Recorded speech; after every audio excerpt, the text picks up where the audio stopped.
ప్రేక్షకులకు స్వాగతం. అందరికీ నమస్కారం. తెలంగాణ ప్రభుత్వం వన్ స్టేట్ వన్ కార్డ్ అనే డిజిటల్ ఫ్యామిలీ కార్డుని రూపొందిస్తుంది. పైలట్ ప్రాజెక్ట్ కింద కంటోన్మెంట్ నియోజకవర్గంలో ఈ యొక్క డిజిటల్ కార్డుని రూపొందించే ప్రయత్నం చేస్తూ ఉంది. దీనికి సంబంధించిన అప్లికేషన్ ఫారం కూడా సీఎం రేవంత్ రెడ్డి గారు విడుదల చేశారు. ఇక్కడ వన్ స్టేట్ వన్ కార్డులో ఆ ఫ్యామిలీస్కి అందించాల్సిన సౌకర్యాలు, ఫ్యామిలీస్ అందించాల్సిన ఈ యొక్క పథకాలు ఏవైతే ఉన్నాయో ఇవన్నీ కూడా సింగిల్ క్లిక్తో అందించడానికి ఈ పథకం రూపొందించబడింది. దీనికి సంబంధించిన 30 శాఖల యొక్క సమాచారాన్ని మొత్తం కూడా ఈ కార్డులో ఉంచేసి ఆ కార్డు ద్వారా వీళ్ళకి లబ్ధి పొందడానికి అవకాశం ఉంటుంది. ఒకే సింగిల్ క్లిక్తో 30 శాఖల సమాచారం అందులో ఉంటుంది. అలాగే లబ్ధిదారులు కూడా సులభంగా ఈ లబ్ధి పొందడానికి అవకాశం ఉంటుంది.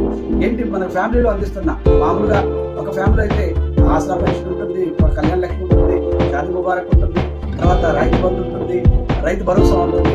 ఇలాగే రకరకాల కార్డ్స్ అనేవి మనకి కనబడతా ఉంటాయి. ఇవన్నింటినీ కూడా ఒకే గొడుగు తీసుకురావడం కోసం మన ప్రభుత్వం సీఎం రేవంత్ రెడ్డి గారు డిజిటల్ కార్డు ఒకే కార్డు కింద ఇవన్నింటినీ కూడా ఒకే కార్డు కింద తీసుకొచ్చడానికి ప్రయత్నం చేశారు. అది నడుస్తూ ఉంది. ఇప్పుడు కంటోన్మెంట్ నియోజకవర్గంలో ఈ పని ప్రాజెక్టు నడుస్తుంది. అది పూర్తి విజయవంతమైన తర్వాత స్టేట్ మొత్తం విస్తరిస్తారు. అది పొందిన తర్వాత ఒకేసారి రాష్ట్రంలో ఎక్కడి నుంచైనా సరే ఈ పథకాలు పొందుతున్న అవకాశం ఉంది. మరి కార్డు యొక్క వివరాలు, ఈ కార్డు వివరాలు ఎలా ఉండాలి తెలుస్తారు. మొదటిగా 3 భాగాలుగా ఈ కార్డు విభజించారు. మొదటగా కుటుంబ యజమాని యొక్క వివరాలు తెలియపరుస్తారు. కుటుంబ యజమాని వారి యొక్క వివరాలు ఫస్ట్ భాగంలో తెలియపరుస్తారు. అంటే పేరు, సెల్ ఫోన్ నెంబరు, కులం, విద్యార్హతలు ఇలాంటివన్నీ కూడా పొందుకొస్తారు.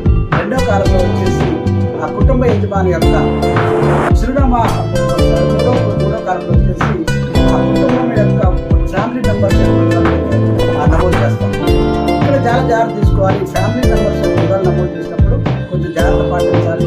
వాళ్ళ యొక్క ఆధార్ నెంబర్లు, పుట్టిన డేట్ ఇవన్నీ నమోదు చేసినప్పుడు కొంచెం జాగ్రత్త నమోదు చేస్తే మంచిగా ఉంటుంది.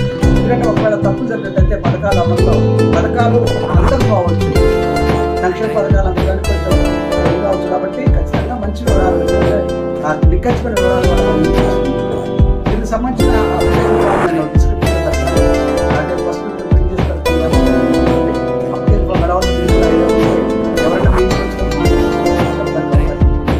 మరి ఫ్యామిలీ కార్డుని పొందడానికి, ఈ ఫ్యామిలీ కార్డు దరఖాస్తు చేసుకోవడానికి మనం సమర్పించాల్సిన పత్రాలు ఏంటి?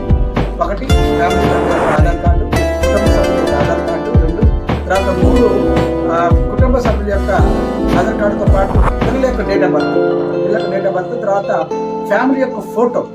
ఈ 4ని దగ్గర పెట్టుకుని ఉండాలి.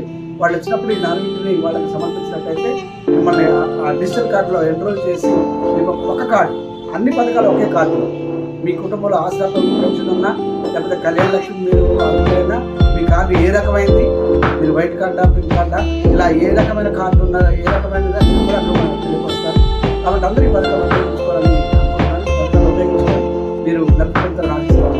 ఎందుకంటే ప్రతి ఒక్కళ్ళు ఒక్కొక్క కార్డు తీసుకోవడం కాకుండా అన్ని విషయాలు ఒక కార్డు, ఎవరైనా సరే కార్డు తీసుకెళ్ళండి. ఆసరా పెన్షన్ కార్డు తీసుకెళ్ళచ్చు, ration card, ration shop card తీసుకెళ్ళచ్చు, లేదంటే రైతు బంధు కోసం కార్డు తీసుకెళ్ళచ్చు. అన్ని పథకాల కోసం కార్డుని మనం ఒకే కార్డు ఉపయోగించుకోవచ్చు. కాబట్టి ఫ్రెండ్స్, దీనికోసం అప్లికేషన్ జాగ్రత్త తీసుకోవాలనుకుంటున్నాను. ఈ సమాచారం అంతా మీరు ఉపయోగపడాలని అనుకుంటున్నాను. ఈ సమాచారం విలువైందని మీరు భావిస్తే ఖచ్చితంగా వీడియో లైక్ చేయండి. ఆ తర్వాత ఎవరికైనా అవసరం ఉంటుంది కాబట్టి మీకు తెలిసిన వాళ్ళకి ఎంత అవసరం అనుకుంటే ఈ వీడియోని షేర్ చేయండి. తప్పకుండా లైక్ చేయండి, షేర్ చేయండి. అలాగే మీరు అలాగే కామెంట్ చేయండి. మీకు ఇంకా డౌట్ ఉన్నట్టయితే మీరు కామెంట్ చేయండి. మొట్టమొదటిగా చూస్తున్నట్టయితే మీరు ఇంకా సబ్స్క్రైబ్ చేసుకున్నట్టయితే నా ఛానల్ సబ్స్క్రైబ్ చేసుకోండి. తద్వారా మీకు అధికమైన ఇంకా ఇలాంటి ప్రభుత్వ పథకాలకు సంబంధించి, కెరీర్ గైడెన్స్ సంబంధించి, పేరెంటింగ్కి సంబంధించి చాలా వీడియోలు ఇందులో వస్తుంటాయి. కాబట్టి ఖచ్చితంగా సబ్స్క్రైబ్ చేసుకున్నట్టయితే మీకు తప్పకుండా వచ్చే అవకాశం ఉంది. కాబట్టి మరొక వీడియోతో మళ్ళీ కలుసుకుందాం. థ్యాంక్ యూ, ధన్యవాదాలు.